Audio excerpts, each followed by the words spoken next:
What's up, everybody? It's your boy, the talented Mr. Taco, here with TDS Ricky.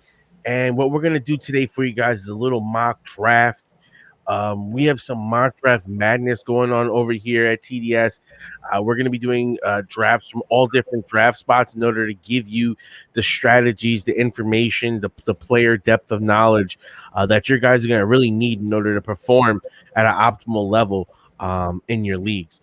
So, today, what we're going to do is we're actually going to start off from the 11th pick in a 12-team league. How do you feel about that, Ricky, taking the 11th spot in a 12-team league? I mean, I'm excited. It's my first mock of the season of the leading up to fantasy season, so I'm excited. I'm just curious to see. I mean, it's not real people, so I am just curious to see what this where players are going. And then what's interesting is what just came out about the NFL, basically with the COVID, with the new COVID rule policy, that turns things into that makes things a little interesting and what's going on there. And why do you think that it makes it so interesting? Like what point about that has? Well, I mean, now you have to get into people's almost personal life, or like ideology, or what they said in the past. Kobe's is the easy one to bring up. How he feels about vaccination before even I think training camp even started, and then now with the last thing with Pfizer and his wife getting it right, and Mark Cuban getting involved. It brings a little bit more of a real life type aspect on what these players are thinking. Hopkins with his tweet basically saying, "Hey, thinking about retiring." Right. Again, it just brings a more personal element where it's a crapshoot, and COVID enough, just the policies itself that made things interesting from the year before. Definitely. Now, looking at this situation that we have here for the first pick in a 12-team league, so it's our 11th overall. Right. Okay, this is our first pick. I think that when you look at the guys here, it's Mixon, Jones, Chubb, Austin Eckler. Personally, in PPR formats, I like Eckler the best here. I feel like he's the most consistent, just for the mere fact he's such a reliable pass catcher. But then you're looking at some of the wide receivers here, and you have a couple of options. But in my opinion, knowing that I'm at the 11th pick and that the other guy's only going to get 2 picks, and then I go again, I'm more apt to taking the running back because there's not as many guys that I feel as confident as Eckler. As far as running backs go, normally I'm with you as far as picking the running backs, but in the way you're seeing it, I'm kind of maybe seeing a little different. Where I believe if I go Diggs, out of those 3 receivers that are left, I think we get one of them, whether it's Eckler, Aaron Jones, and Chubb. So you think all 3 of these guys are equal? Not equal, no. I don't mind getting Diggs and then getting one of those 3. So do you think that Diggs will be better than Eckler? All right, that's the way I see it. Diggs to me could be the best receiver, the best player in his position, and it's a wide receiver, which we know how much PPR loves. To me, what's leaving me left with those 3 running backs? I'm not mad if I get Diggs and then get one of those 3, because I will pick a running back on the way back. One of those 3 is going to be mine. To me, I think the difference between a guy like Calvin Ridley and Diggs and even a guy like, Justin Jefferson from Diggs really isn't going to be as big this year in comparison to an Eckler in PPR versus some of these other guys. We see he's putting up, projected at 287. Which in comparison to some of these wide receivers, these 3 wide receivers do score higher than him. But you're going to be guaranteed to get one of these 3 on the comeback. There is no other running back. I mean, maybe Aaron Jones. So, I mean, I guess we could 287 to 274. That's not a big difference between Eckler and Jones. And no matter who's the quarterback, Aaron Jones is going to be heavily involved in the offense. You want to tell me Chubb? Yeah, I get you there. But Yeah. again, to me, if I get Diggs and end up getting Chubb, I'm not mad. Yeah, I'm not even. Oh my God, Chubb! I don't even want Chubb. Yeah, Like, maybe Chubb you're was, right. Maybe I understand what you're saying. I'm all with you. right. But So we'll go Diggs here. Personally, I'm more of a fan of getting the running back because I don't think there's many there. and But then who's the running back left? so now Justin Jefferson's here, Michael Thomas is here, Eckler's here, And look, Jones is here. they're still there. So now you could go get your guy Eckler, and look, off we go. We get Diggs and Eckler. To me, that's winning combination. Fair point. And that is why I said, let's go that way. I rolled the dice. I listen when it makes sense, as they say. So we're looking at this right here. There's Chris Carson, there's CeeDee Lamb, there's Godwin, there's Robert Woods, there is Hawkinson.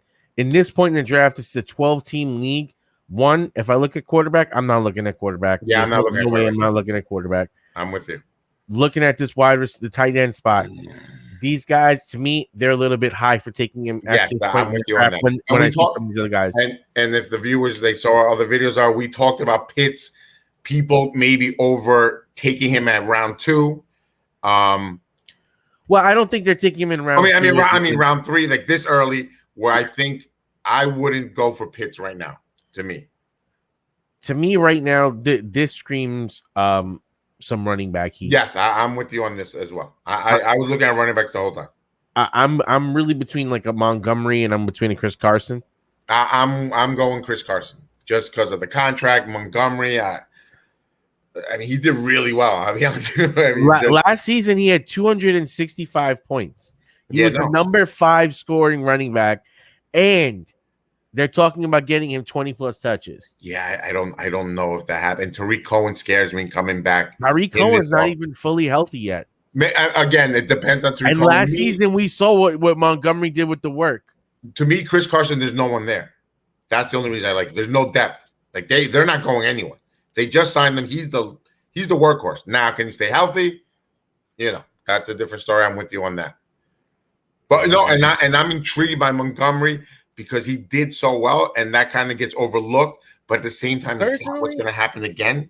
Personally, you'll be happy if he repeats the same thing he did last year. Well, if he repeats the same thing in last year, this is phenomenal value. You're still getting a buy low. I'm with you on that. Yes. So to me, it really just comes down to who you trust more and what's going on with your team. Personally, I probably would have went Montgomery. He is one of my darlings. I like him here, but in this essence, when I have a running back, and it's a PPR league, I'm going to lean more towards getting another wide receiver and a guy that I'm personally infatuated with, and that's my boy Bobby Trees. I just think in that offense and the way he's used, he's guaranteed to be at least a top 15 wide receiver. As we saw, his numbers over the last couple of years have bared out. He's consistently one of the best. He's good for at least 90 catches. He runs the ball somewhat. We just saw that Cam Akers went down for the Rams. So I think he's going to get a lot of volume this year. So I got to ask one question. First of all, is Bobby Trees something you came up with or something you heard?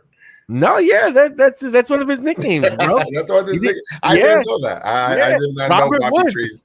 Nickname for Robert is Bobby. Nickname for Wood is Trees. I thought you were being clever. I never heard that. Maybe I was out of it.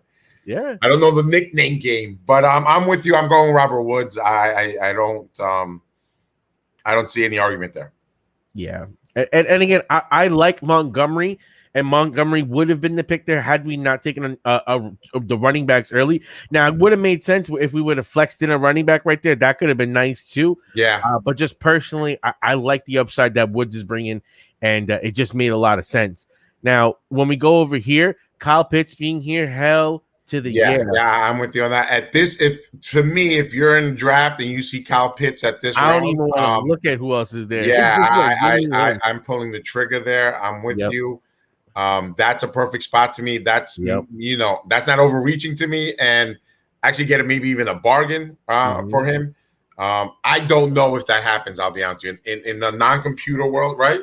I don't know if that happens. It depends because a lot of people are down on him because they want to. A lot of people are like you. They need to see it first before they believe it. Yeah, but I even me who said that knew that was a great value pick right there. There was no hesitation once I saw Pitt's name. Right. I didn't even have to look for something else. So that's what I'm saying to you. I would be surprised because there's a lot of people more like you who are willing to overreach and take him. Well, for me, it depends on the board and what I'm looking at and what I have before I did it. Because even on the last try, I could have taken Pitts, but I wouldn't take Pitts over Bobby Woods. But that's what differentiates us from other people. Other people are so infatuated; they're going with their love, and they just take. Now, see here, I like the quarterback. There's some good quarterbacks here, but I don't know if I want to spend the capital when there's that many good quarterbacks left on the board. Well, who's the quarterbacks left? Kyler Murray, Dak Prescott, Russell Wilson, and Justin Herbert. No, I can move on. The last guy you mentioned, I'd be happy with. Right, that's what I'm saying. Here are the running backs. I mean, Henderson probably is going to have the most solid role now that Cam is gone, but none of these other running backs I really like.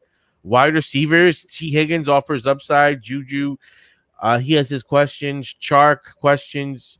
Robbie, questions, but upside. Claypool, questions, but upside. So to me, everywhere that you're looking on this board right now, it's a lot of question marks. The safest thing that you have is the quarterback, and to me, Henderson is probably the next safest play, just based on the way he produced last year and what's available on the board. So I'd probably be leaning here toward the RB3, the flex spot for Darrell. Who's the other running backs left?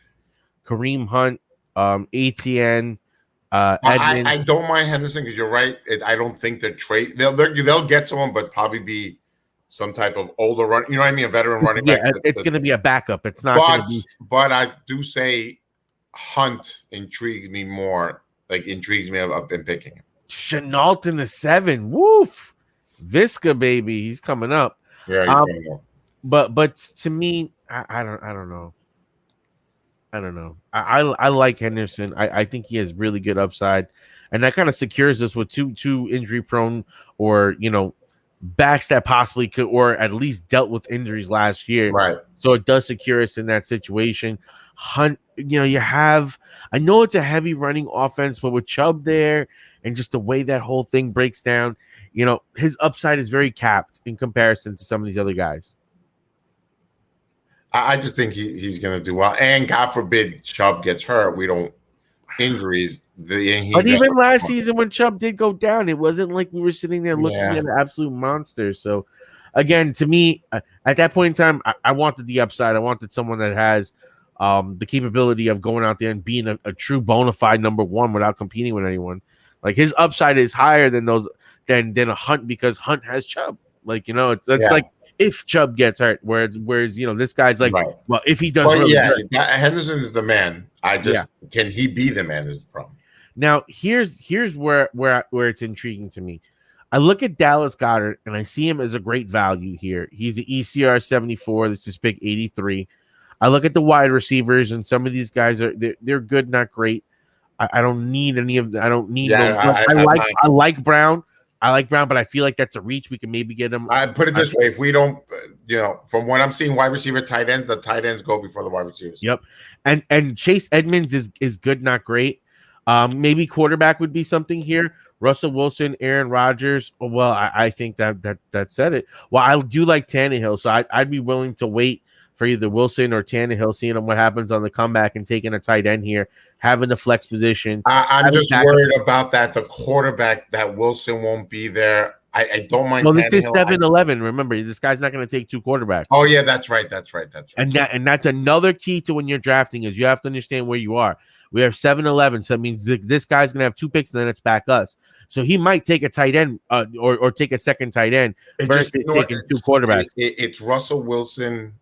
I put him in that tier above Tannehill and the rest of the quarterbacks that you had there. I mean, I put them above Aaron Rodgers. I put them a tier above Aaron Rodgers if he's fine. Same tier. I mean, to me, last season Wilson had 373 and Tannehill had 350, and all you talked about was how bad Russell Wilson was in that second half, and he had such a big drop off, and how he wasn't the same guy. You really talked down Wilson, and at that point in time, now with Tannehill, but that's what I'm saying. He got 373, and he played horrible the last few weeks. I don't know. Like, is he going to play horrible again like that? I think I'd rather take Dallas Goddard, lock up that flex, lock up that backup in case Kyle Pitts isn't as good. No, I don't mind it. And it's even someone you could trade down the road if you feel like it.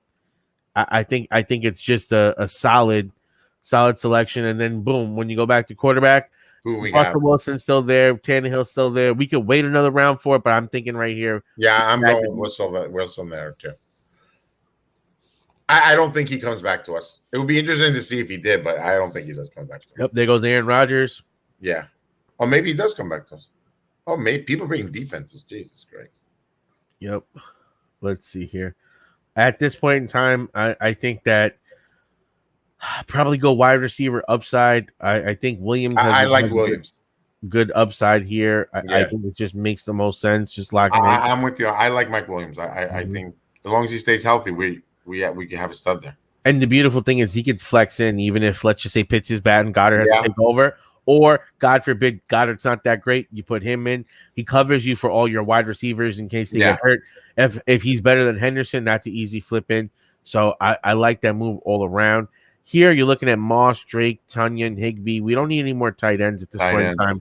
I'll say wide receivers. There are some guys. Let's go to cheat sheets here and just pull up wide receivers. Because we can either go wide receiver here or running back.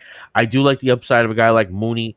I think that some of these guys down here have some interesting upside, but it is more upside type plays. When we look at the running backs, I like Jamal Williams. I think he has decent shots here. I like more of the wide receivers than I do like the running backs. I could probably take Mooney here. I don't mind taking a shot on Hilton at this point in the draft. I don't mind taking a shot on Rieger, Hardman. I actually like Rieger. I would like to take a shot on Rieger. Rieger? Yeah. All right. I would like to see how that offense is now with Hurts under it. Yeah, I think Smith is going to end up being the guy. I think that just because they have that also rapport from college, it could be, that's going to be, I think, a good connection. Now, John Brown is someone that I think that is very underrated because last season we saw he was really good with the Bills. Yeah. And now he's going to be the main guy for the Raiders. And while he's not the best, it's not the best situation, volume is king. Yeah. He might have enough volume to be really relevant. Tannehill is still there on the board, and that's kind of crazy. I be honest with you, wouldn't mind picking Tannehill and have him as a backup and trade bait. Honestly, at this point in the draft, as much as I do like that, I think that since we already have the tight end in that same situation by having the two tight ends, I look at this like we might be. We could play the two tight ends. If they're good, we get more money on that. But I think getting a guy like maybe Lawrence, getting an upside on Wentz near the very end. To me, Tannehill will bring more. Jameis Winston, because I have Russell Wilson already. I'd rather Tannehill to me could be someone you could get out the gate right away, almost like somebody would trade for him right away. You say that, but a lot of people don't understand how good he is, and because that's why I said I probably would have waited on the other round. If he does good the first 2 weeks, you'll get bites right away on. I see that you're playing a risky game in that, and here right now we're looking at guys that could be a number one, and with that risky game, I don't know. Listen, I get it. It's hard. I don't want to have two players on my team that I'm building for a trade. And especially when I'm looking at this situation where I have Russell Wilson. Like, see, to me, that even more just further amplifies. You can wait on quarterback. Like, you can take some of these other guys. Don't feel like to me, I think Tannehill could be just as good as Russell Wilson. I think Tannehill could be a top 3 quarterback. But there's the downside of, Derrick Henry, and that's the only reason why he's that low. Or again, you could always do where you put Tannehill and you flip Wilson, which would be easier to flip as well. You say that, but then what are you flipping Wilson for? And then again, that to me is like you can get. I believe you get a good reach unless you're a bad. But I mean, do you think about it like this? You drafted Wilson where you drafted Wilson, so it's only 2 rounds ago, so it's not like they're not going to give you someone that they drafted like under Wilson for Wilson. So I think that's where that sticky situation comes in. That is a good point. Here, I think that while I do like some of the wide receivers, and I do think that some of these running backs are below them, I think that maybe we go 1-1, and with the first one being Rashad Penny. just in case something happens to Carson. We have that backup. He is a pass catcher. This is the 11th round, so we're going to our third bench spot. I'm with you. I just scroll down the running backs. Just person that intrigues me a little bit is Ahmed. Go up for Miami. I don't know. Well, the problems I have with Ahmed right there is the fact that I'm not saying here. What I'm saying is, go for the receiver because I like Brown's more upside. Like you said, he will be. The volume is there. I would get him and then risk losing the running back and still be able to get Ahmed at some point. Boom. Yeah. Well, there's a couple of guys that I definitely do like there. I think it's going to be interesting to see how the draft shake out and how some of these pre-camp workouts go, because that's going to really determine a lot. Some people are going to start rising and start falling rather quickly over these next couple of weeks as we get into it. Just for reference, this one is being done in the beginning of July or end of July, July 22nd to be exact. So, we'll keep that in mind. We're going to be mock drafting all the way through and giving you insight into what's going on with some of these players, some of our theories, and some of the things that are going on. At this point in the draft, we have 2 bench spots left, a kicker and a defense, so 4 picks overall.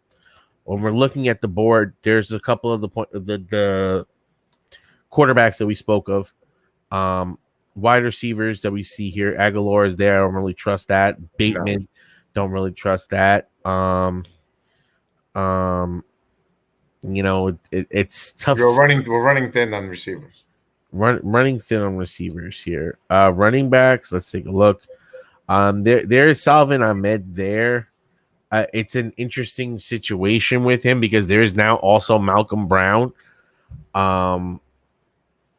Joshua Kelly is interesting. Same thing with Jackson because there are other backups. I do think that we probably want like one backup quarterback. Now here we can do quarterback now. Probably next pick because we only have 2 spots left. I think that probably.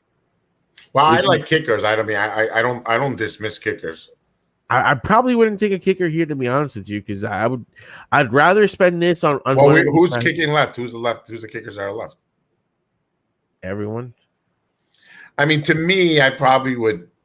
I might pick this is the 4 round. This is 4 rounds before the end. I personally, I'm someone that streams kickers. You know me.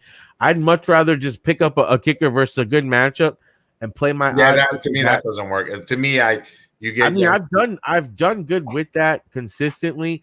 I just like the upside here of getting one of these guys. Like I'd rather have an Irv Smith's upside, or not someone that might never do anything for me. None of these guys interest me. I don't know, man. Irv Smith has a yeah. We have 3 tight ends. Like that's ridiculous. But he can flex. That's what makes him. Yeah, I mean, you said about realistically, you could trade one of them if you. Yeah, but you're talking about Irvin Smith Jr. You trade him now, you're going to get something for him. Well, you're not going to trade him. You would trade one of the other guys. I mean, what you're really hoping for is that he busts out. Like that's what you're really. I mean, that's what I think he has. He has a.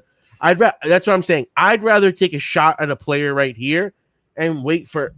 I take a shot on a player. I mean, I wouldn't pick a third quarterback. I would not pick a third tight end.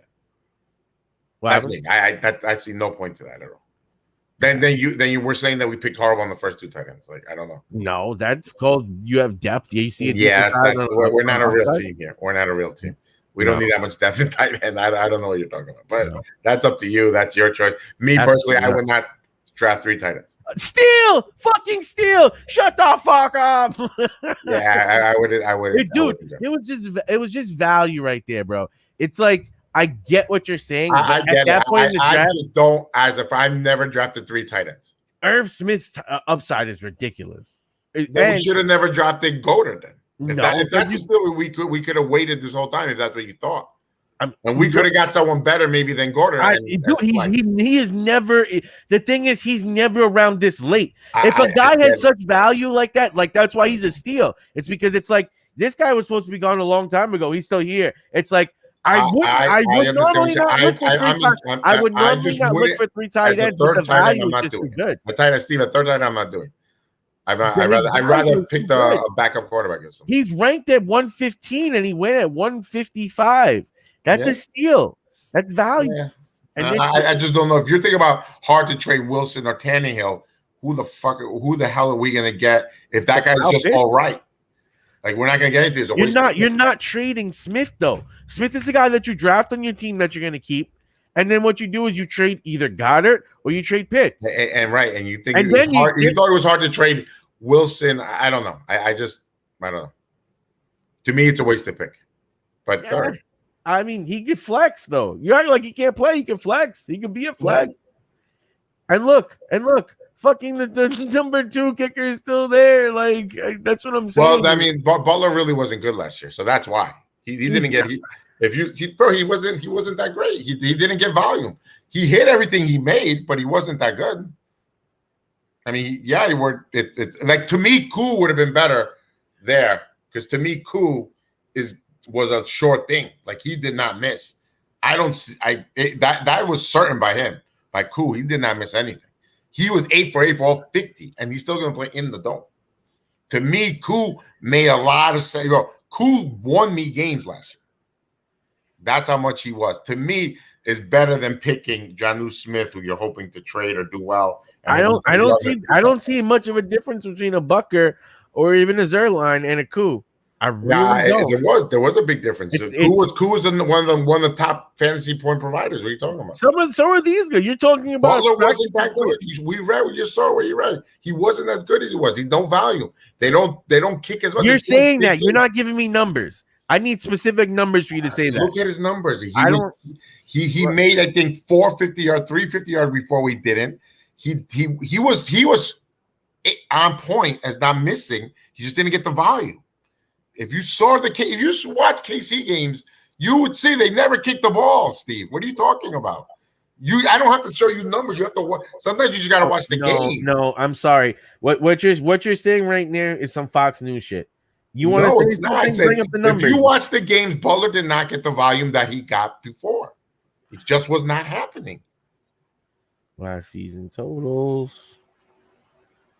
So you're talking about a difference of 30 points. That's a big difference. 30 points for kicker. That's a big. That's 3 games for a lot of kickers. 30 points over 16 games is 1.8 points a game. That's what we're talking about here. For 30 points as a kicker, that's a lot. You're talking about 10 points. That's 3 games for a lot of kickers. No. When you're happy to get 10 points, that's 1.8 points per game. With what you do, say you kick streaming, you are ecstatic if your kicker gets 10, 11 points.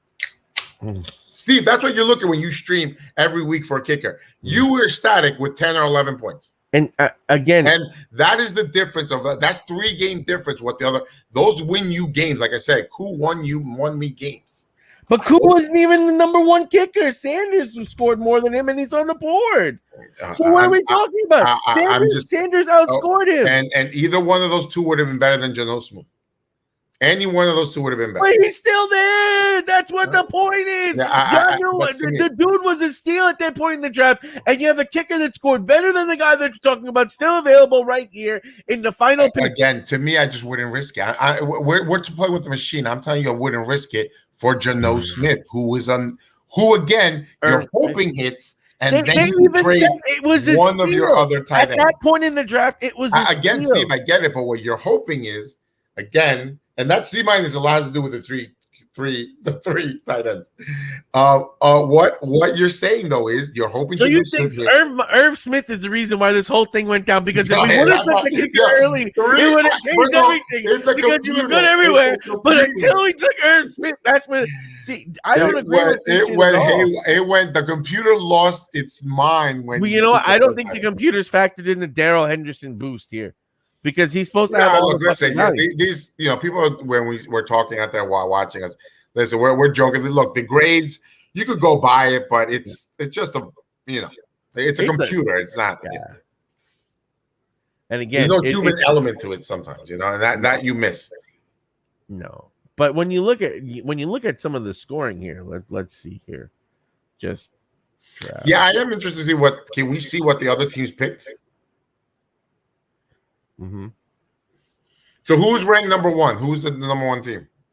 Um, Young, free, and young single. free. See that Is it- like it's weird because in this one we're fucking ranked in the middle of the pack, 898.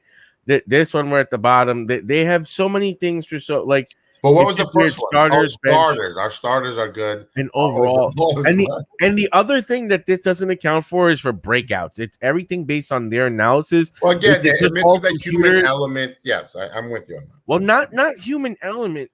They're not factoring in certain breakouts because it's so much computer analytics. It's like a rigid like he's gonna have 835 yards this season, whereas the dude could break out for over 1,000 because he's gonna have the volume and the opportunity and this, but it's under factoring. That happened for a few years. They try to do it because it tells you Jordan Smith is a steal. They saw it. That's probably more than It's Irv Smith. Irv Smith. Get the right Smith here. We're talking about the guy, the dude from the Vikings, not the dude from the Patriots. I got you. So, I mean, but honestly, team wise, I think this team is solid. I mean, you have Stephon Diggs and Austin Eckler, Chris Carson, Robert Woods. When you're looking at some of these teams here, I mean, Christian McCaffrey, Waller, Justin Jefferson, Mike Davis is pretty nice, but Mike Davis and Robert Woods, I think there's a little bit of a gap there. I mean, I do like the Cook, Thomas, Kittle. Thomas could be a steal. Where are we looking at with Cook, Thomas? Fournette and Chill. Fournette and Chill. Cook, Thomas, Kittle. Yeah, no, Kittle in the third round is great. Yeah, great. DJ Moore, Kenny Galladay. Yeah. The number one team that they had, carry on. My wayward son had a good grade. Honestly, I think it's dicey with Cooper and Jones. He could be really solid. I'm not in love with that reason. Well, he has Adams, but no, even that whole receiving core is dicey. You know what it is? It's that he got Kyler Murray right there in the 6th round. Yeah, but I don't know how they made that number one. Melvin Gordon, I don't like for this season. Zach Moss to me, I don't like. I like Judy. Season. Judy has upside, but honestly, if you're telling you have Judy and Fant, so how much upside are we getting? I don't like that combination too. And I then you have Melvin Gordon, 2 offensive players, but I definitely don't like them. Melvin Gordon too, like Zach Moss is okay. Latavius, like I'd rather have Jalen Reagor over Zach Moss. Like full, no cap. Latavius Murray, Salvin Ahmed. They got Salvin Ahmed around 14. But I don't really see this team as being better. Like when I think that our fucking team was great because Mike Williams I expect to break out. John Brown is going significantly. No, I don't see that team as a number one. And again, I don't mind having 2 players from the offense. I don't like it when they're both in the receiving. Young, Free, and Singletary. Young, Free, and Singletary. Here we go. He got Tannehill, McCaffrey, Mike Davis, Justin Jefferson, Sutton, Waller, Anderson, Boyd. Okay, now that's a good team. I'll give him that. That's a good team. Yeah, it's a good team. But I mean, they also drafted number 1 and had Christian McCaffrey, and then got Tannehill dumb late. I think that it also furthers to me. I'm probably not taking like if we go back and we look at changes here.